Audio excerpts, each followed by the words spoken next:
Hello everyone, my name is Aisha Khan and today I am going to start mechanics, the mechanics first chapter, motion in a straight line. Okay, in previous lecture we have discussed about the all vectors हमने पढ़ा, basic mathematics हमने पढ़ा है. Vectors के कुछ questions हमको extra लेने थे जो कि नहीं ले पाए. ओके हम आज स्टार्ट कर रहे हैं motion in straight line. Vectors की भी प्रैक्टिस करेंगे आगे जाकर कुछ एक दो लेक्चर के बाद या फिर ये चैप्टर के आधे होने के बाद. ओके आज हम स्टार्ट कर रहे हैं motion in straight line. Motion in straight line में देखो गाइज, ये जो हमारे पास मोशन इन स्ट्रेट लाइन है. अब मोशन इन स्ट्रेट लाइन एक चैप्टर का नाम है, इसको हम वन डायमेंशनल मोशन भी कहते हैं. बट अगर हम मोशन इन स्ट्रेट लाइन को देखें तो उसका पहले हम बैकग्राउंड देख लेते हैं कि ये आता कहाँ से है. ओके तो बैकग्राउंड में हम अगर देखेंगे तो ये एक्चुअली पार्ट है मैकेनिक्स का. मैकेनिक्स का पार्ट है ये. अब मैकेनिक्स क्या है?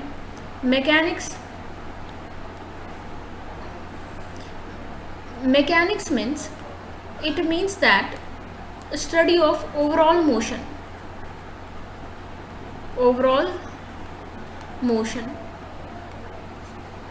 मतलब जितने भी मोशन इस दुनिया में मौजूद हैं वो सारे मोशन की स्टडी हम मैकेनिक्स में करेंगे. ओके तो मैकेनिक्स के कितने ब्रांचेस हैं? मैकेनिक्स के 4 ब्रांचेस हैं. Okay there are the 4 branches of mechanics.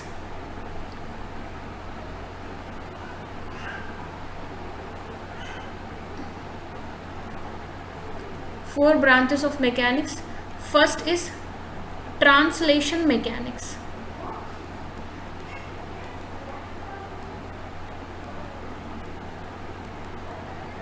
Okay. Second one is rotational mechanics.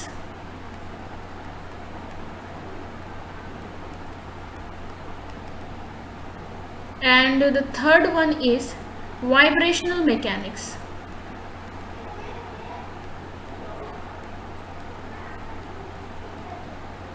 And the fourth one is fluid mechanics.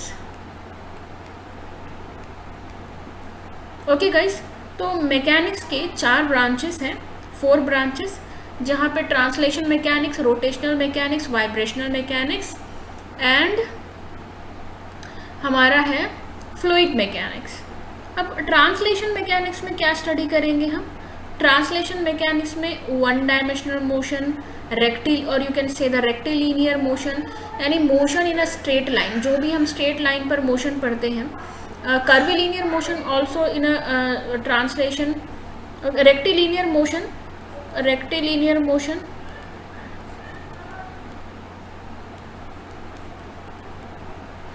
Okay. So जितने भी motions, one dimensional, 1D motion, rectilinear motion, ये सब हम translation mechanics में study करेंगे. और curvilinear motion भी आता है इसके अंदर. रोटेशनल मैकेनिक्स में वो सारी चीज़ें जो घूमती हुई हैं, जैसा कि फैन का रोटेट करना, रोटेशन ऑफ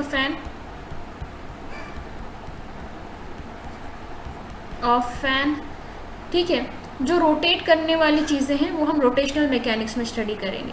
वाइब्रेशनल मैकेनिक्स में हम कौन सी चीज़ें स्टडी करते हैं? जो मोशन रिपीट होता है, जो भी मोशन रिपीट होता है. जैसा कि अगर आप सिलाई की मशीन देखेंगे, सिलाई की मशीन में जो सुई होती है ना, तो वो क्या होती है? वो अपने मोशन को रिपीट करती है, ठीक है.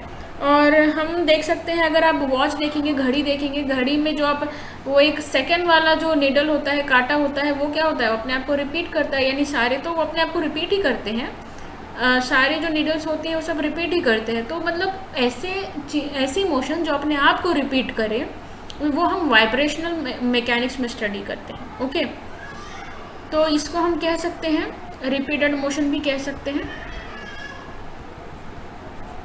यानी जो मोशन, जो भी एलिमेंट्स अपने आप को अपने मोशन को रिपीट करे. फ्लूइड में जितने भी सारे मोशंस है फ्लूइड की, उसमें हम फ्लूइड मैकेनिक्स में स्टडी करते हैं. ओके गाइस, तो मैकेनिक्स के ओवरऑल 4 ब्रांचेस हैं और मैकेनिक्स में study of overall motion. Okay अब मैकेनिक्स को एक्चुअली में मैकेनिक्स को एक्चुअली में तीन पार्ट्स में डिवाइड किया। देयर आर द मैकेनिक्स को, अब ये तो उसके ब्रांचेस हो गए हैं, ठीक है। मैकेनिक्स को तीन पार्ट में अलग से डिवाइड किया गया है। इसमें हम एक पार्ट है इसका स्टैटिक, सेकेंड वन है kinematics and the third one है डायनामिक्स।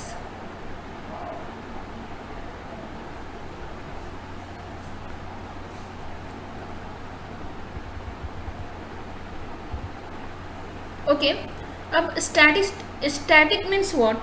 स्टैटिक मीन्स यानी कि एक कोई भी ब्लॉक है जिसके ऊपर रिजल्टेंट फोर्स उसका ज़ीरो, यानी इसके ऊपर जितने भी फोर्सेस लग रहे हैं वो उसका जो रिजल्टेंट होना चाहिए वो ज़ीरो होना चाहिए, ठीक है। तो यानी एफ रिजल्टेंट इसका क्या होना चाहिए? एफ नेट रिजल्टेंट इसका ज़ीरो होना चाहिए। F net is equal to zero. Okay guys, और काइनेमेटिक्स में हम वो चीज़ें डील करते हैं जो मोशन में है। ओके, जैसा कि अगर हम डिस्प्लेसमेंट की बात करें, displacement, velocity, acceleration. Okay, displacement, velocity, acceleration. अब ये क्या है? ये जो चीज़ें हैं वो सारी मोशन में होती है। मतलब एक जगह से डिस्प्लेसमेंट मीन्स किसी एक पार्टिकल का दूसरे पार्टिकल, मतलब किसी एक पॉइंट का दूसरे पॉइंट तक जाना, एक से दूसरे पॉइंट पर किसी ऑब्जेक्ट का जाना। वेलोसिटी एंड एक्सेलरेशन, ये सारी चीज़ें ये मोशन वाली चीज़ें हैं। तो काइनेमेटिक्स में हम ऐसी चीज़ों को डील करते हैं, काइनेमेटिक्स में हम वो चीज़ें स्टडी करते हैं जो मोशन में है, ठीक है। लेकिन यहाँ पर हमको उसको कॉज नहीं पता। अब अगर कोई चीज़ मूव कर रही है तो इसका मोशन मूव कर रही है तो इसका मतलब क्या है कि उस पर कोई ना कोई फोर्स एक्ट कर रहा होगा, ठीक है। फोर्स एक्ट कर रहा हो तभी तो मूव करेंगी ना। तो लेकिन काइनेमेटिक्स में कोई चीज़ें हैं मूव कर रही है, तो बस मूव कर रही है। क्यों मूव कर रही है हमको नहीं स्टडी करना है यहाँ पर। ये क्यों मूव कर रही है, मोशन का कॉज क्या है, ये हम डायनामिक्स में स्टडी करते हैं। तो कॉज ऑफ द मोशन हम किस में स्टडी करेंगे? डायनामिक्स में। जैसा कि फोर्स क्या है? कॉज ऑफ द मोशन है। रोटेशनल मोशन, ये सारी चीज़ें मीन्स डायनामिक्स में आ जाएंगी। ओके, तो हमारा जो टॉपिक है वो है वन डायमेंशनल मोशन। ओके, तो ये किस ब्रांच से रिलेटेड है? ये ट्रांसलेशन मैकेनिक्स के ब्रांच से रिलेटेड है और ये आता है काइनेमेटिक्स में। Okay, kinematics is a part of the kinematics. और ठीक है, so let's start our chapter, very important, motion in a straight line. Motion in a straight line. Guys देखिए, बहुत बेसिक से पढ़ रहे हैं। पहले तो मोशन का नाम आ गया, motion in a straight line. तो पहले तो हम देखेंगे कि ये मोशन एक्चुअल में चीज़ क्या है। मोशन क्या है? आप किसी चीज़ को कब कह सकते हैं कि ये मोशन में है और आप किसी चीज़ को कब कह सकते हैं कि आप रेस्ट में हैं। तो इसके साथ एक और टर्म आता है, rest and motion. Okay guys, तो यहाँ पर देखिए, rest and motion are always relative terms. Okay, it means that object can be at rest for an observer but the same object can be in a motion when observed by the other observer. Okay guys, ये कैसा?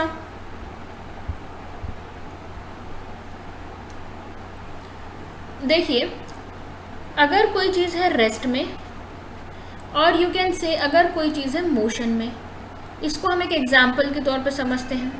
जैसा कि अगर मैं यहाँ बैठी हुई हूँ I'm teaching to you I'm sitting in front of my laptop, and I can see that my laptop is at rest, because I can see that my frame of reference is earth. Okay, मेरा जो frame of reference है वो अर्थ है. जैसा ही मेरा frame of reference change हो जाएगा, जैसा कि अब मैं यहाँ अर्थ से चीज़ों को ऑब्जर्व कर रही हूँ, मेरा लैपटॉप है, मुझे यहाँ पर क्या दिख रहा है कि मेरा लैपटॉप रेस्ट में है. अब मैंने क्या किया, फ्रेम ऑफ रेफरेंस को चेंज कर दिया. अब नाउ आई एम सारी चीज़ें मैं कहाँ से ऑब्जर्व कर रही हूँ, मैं चांद पर चली गई हूँ. चांद पर से जाकर सारी चीज़ों को मैं ऑब्जर्व कर रही हूँ. चांद पर गई तो ये सारी चीज़ें मुझे मूवमेंट में नज़र आ रही है, सारी मोशन में नज़र आ रही है. तो क्या हो गया, जब मेरा फ्रेम ऑफ रेफरेंस चेंज हो गया तो मेरी जहाँ से मतलब मेरा जो फ्रेम ऑफ रेफरेंस पहले था अर्थ, तो मुझे लगा रेस्ट में है. अब मेरा फ्रेम ऑफ रेफरेंस चेंज हो गया तो मुझे लग रहा है कि मोशन में है. तो it is depend on rest conditions, depend on the frame of reference, basically you can say that. Okay, so rest में means I can say that rest and motion are always relative. Okay,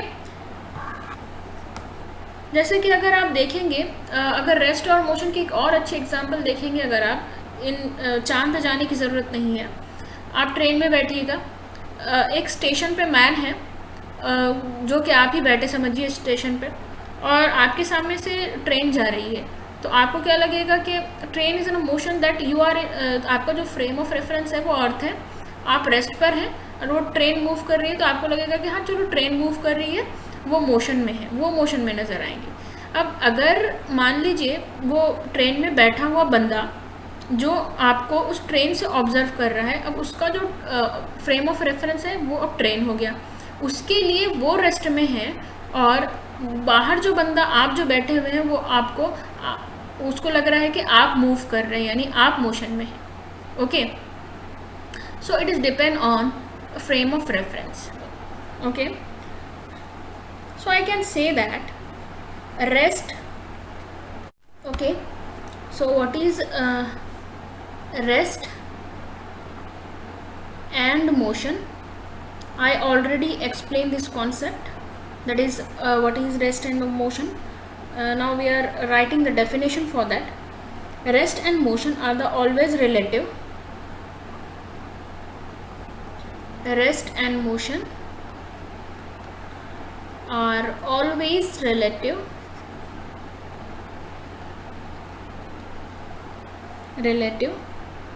It means an object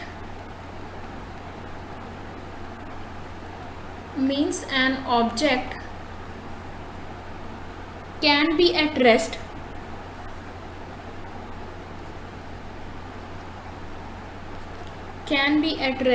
for an observer,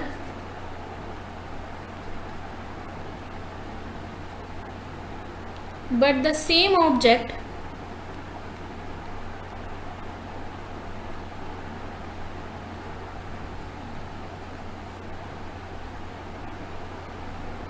can be in a motion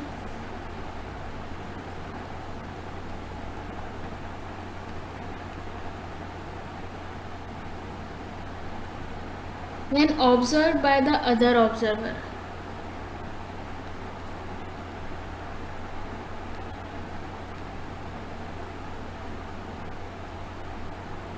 When observed by the other observer.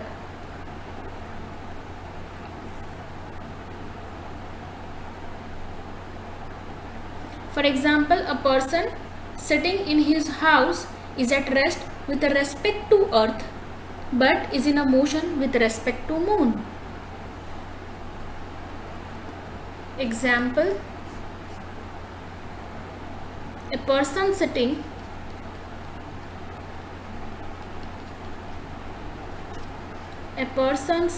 in house is at rest with respect to earth,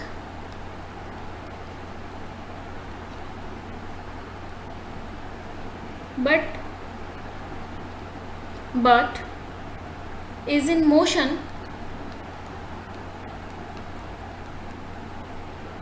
with respect to moon. Okay guys, so this concept is clear about what is the rest and motion. Now there are the 9 parameters of kinematics. Kinematics में हमको 9 parameter से deal करना है. वो 9 parameters बहुत ज़्यादा important है, जो कि 1 डायमेंशनल और 2 डायमेंशनल दोनों में भी आएंगे. जैसा कि distance, displacement, velocity, speed, average velocity, average instantaneous velocity, acceleration, average acceleration, okay, and relative velocity. There are the 9 parameters we have to deal in a kinematics. So basically अब start करते हैं. पहला पैरामीटर है हमारा first, and which is very important, that displacement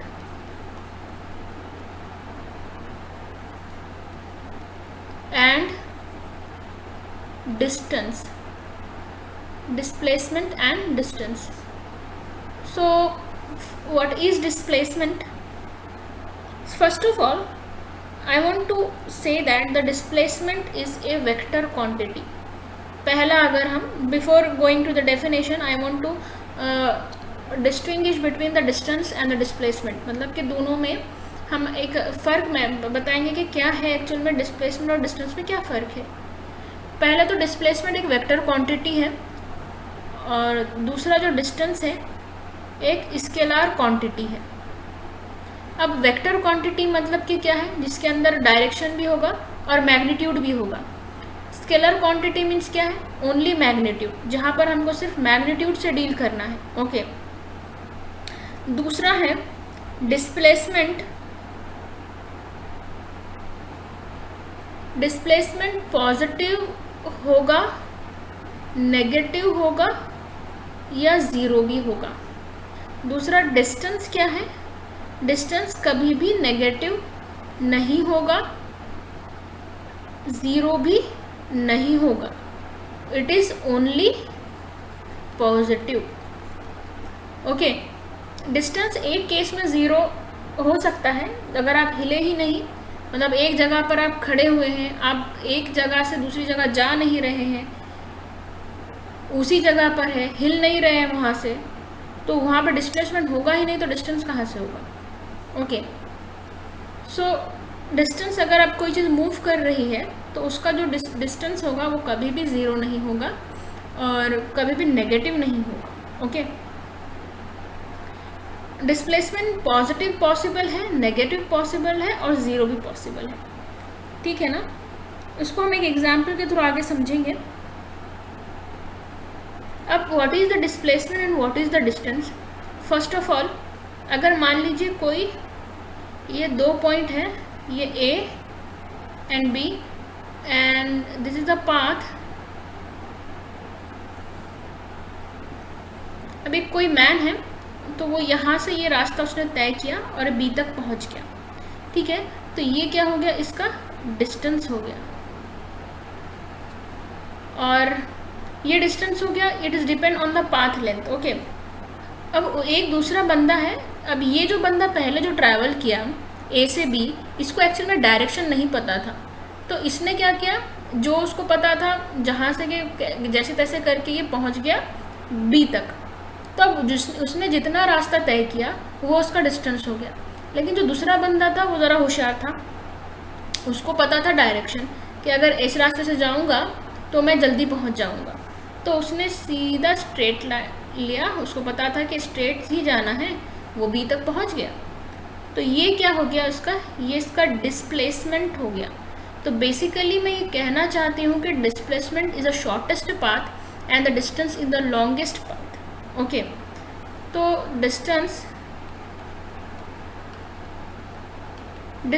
always greater than और equal to the displacement. Distance हमेशा बड़ा होगा डिस्प्लेसमेंट से. एक तो फिगर में समझ में आ रहा है कि डिस्टेंस बड़ा है और डिस्प्लेसमेंट छोटा होगा. डिस्टेंस कब इक्वल होगा, मान लीजिए ये पॉइंट A है और ये पॉइंट है B, जाने का सिर्फ एक ही रास्ता है, कोई दूसरा वे है ही नहीं. उस केस में आपका डिस्टेंस भी यही होगा और डिस्प्लेसमेंट भी यही होगा. यानी डिस्टेंस और डिस्प्लेसमेंट इक्वल हो जाएंगे इस केस में, ठीक है। अब बात ये पैदा होती है कि what is distance and what is displacement. Distance क्या है? The length of a path covered by an object in a given time interval is known as a distance. Distance is a scalar quantity, okay. इसकी unit है distance की metre, SI में, MKS में centimetre, MKS and CGS में centimetre, okay. तो और displacement को अगर हमको बताना हो तो displacement is the shortest path between the 2 points.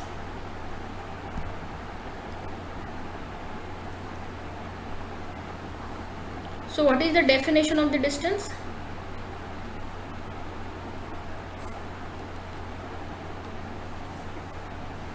The length of a path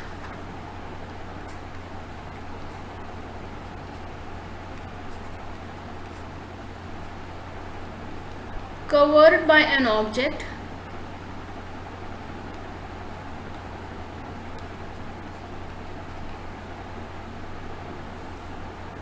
in a given time interval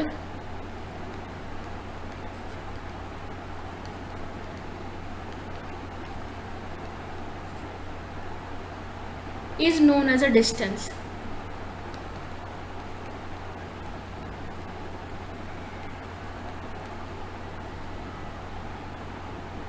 Distance is a scalar quantity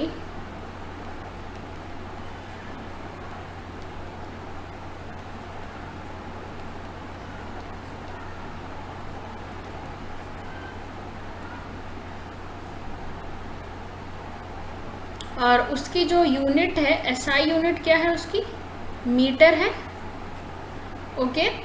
और सीजीएस में और यू कैन से एमकेएस में इसकी यूनिट कितनी हो जाएगी? सेंटीमीटर हो जाएगी। सीजीएस में कितनी हो जाएगी? सीजीएस में सेंटीमीटर हो जाएगी। इसके डायमेंशन कितने होंगे?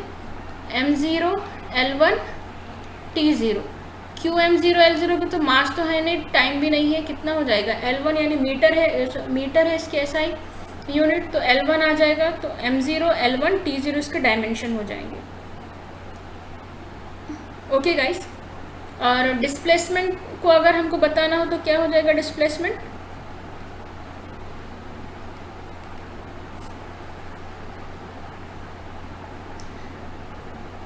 Displacement, the change in a position vector of an object in a particular direction is termed as a displacement, or you can say displacement is the shortest distance between the initial and the final position of the moving object, okay।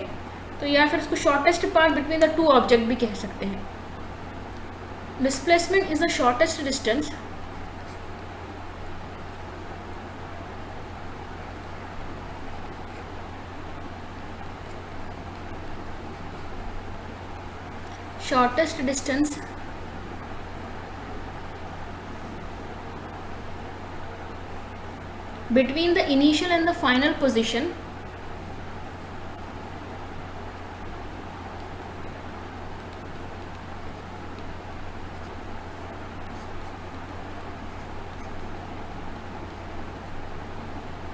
between the initial and the final position of the moving object,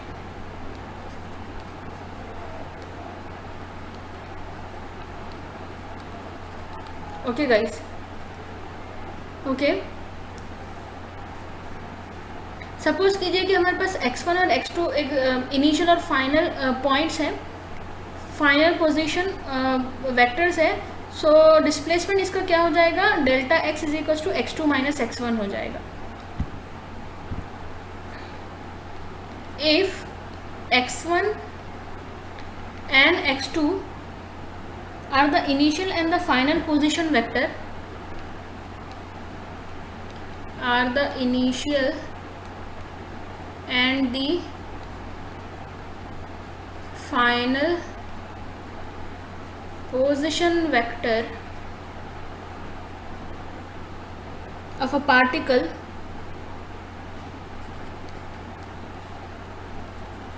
respectively, then the displacement of a particle can be written as delta x is equals to x2 minus x1। मान लीजिए अगर if x2 is greater than x1, अगर मान लीजिए x2 बड़ा है x1 से, तो डिस्प्लेसमेंट कितना हो जाएगा, या फिर हम कह सकते हैं डेल्टा x क्या हो जाएगा, पॉजिटिव होगा। ओके गाइस, अगर x1 ग्रेटर देन है x2 से, तो डेल्टा x कितना हो जाएगा, डेल्टा x कितना हो जाएगा, नेगेटिव हो जाएगा। और अगर x1 is equals to x2 है, तो delta x is equals to 0 होगा। तो हमने कहा है आपको डिस्प्लेसमेंट 0 भी हो सकता है, नेगेटिव भी हो सकता है और पॉजिटिव भी हो सकता है।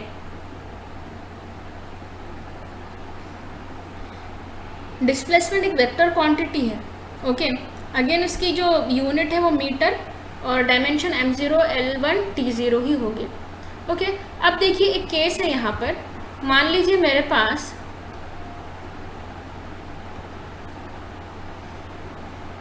ये है हमारे पास एक सर्कल।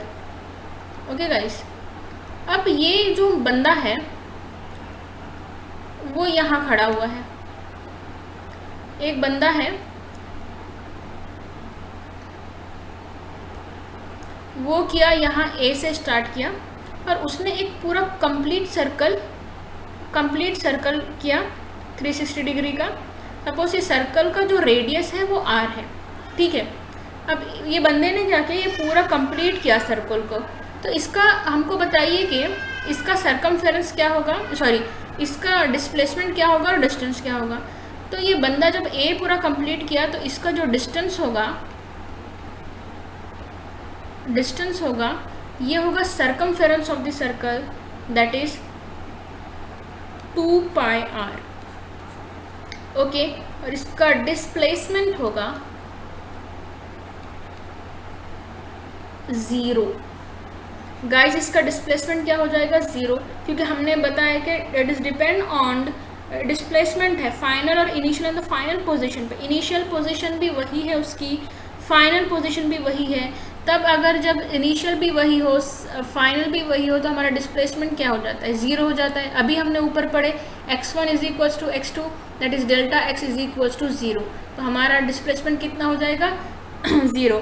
डिस्टेंस के बारे में हमने पढ़े हैं कि डिस्टेंस यहाँ पर कभी भी 0 नहीं होता, वो जितना पाथ ट्रैवल करता है उतना ही उसका डिस्टेंस होगा। तो ये सरकमफेरेंस ऑफ द सर्कल होता है 2 पाई r। तो हमारा जो डिस्टेंस हो जाएगा वो हो जाएगा 2 पाई r। Okay, so this is all history about distance and the displacement. Okay guys,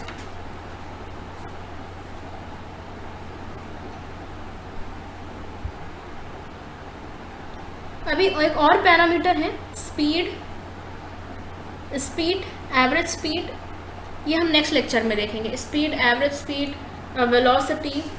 you will get one assignment on this topic, that is इसमें आपको डिस्टेंस और डिस्प्लेसमेंट के ऊपर कुछ क्वेश्चंस मिलेंगे करने के लिए, जो कि हम हमारे टेलीग्राम ग्रुप में सेंड करेंगे। ओके, तो आप उसमें से टेलीग्राम ग्रुप ज्वाइन कीजिएगा और वहाँ से आप असाइनमेंट ले लीजिए, सॉल्व कीजिए उसको, जो डाउट है वो पूछिएगा।